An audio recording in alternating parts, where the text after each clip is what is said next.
तर चला मंडळी, तर चला बघूया. तर चला आज संध्याकाळच्या जेवणात काय बनवलेलं आहे. तर आज आमच्या इथे मस्तपैकी पनीरची भाजी केलेली. तर आमच्या गोलूची फरमाईश होती की पनीर खायचं आहे.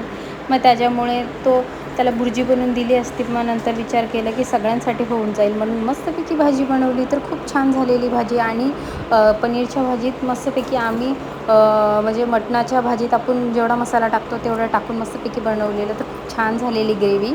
आणि पनीर काय आम्ही जास्ती खात नाही, आमच्या गोलूलाच आम्ही काढून काढून देतो. आणि 1-2 पीस खाते मी. आणि त्याच्याबरोबर हातावरची चपाती बनवलेली. तर आमच्या इथे 1 दिवसानी, 2 दिवसांनी, 3 दिवसांनी आम्ही हातावरची चपाती बनवतो. आमच्या इथे बनतच असते. आणि कोणीतरी मला म्हणलेलं की हातावरच्या चपातीचा व्हिडिओ पाहिजे. तर मी एक व्हिडिओ टाकलेला आहे आणि थोडासा घेतलेला आहे दुसरा पण व्हिडिओ, मी ते पण टाकते. तर खूप छान घेतलेला आहे व्हिडिओ.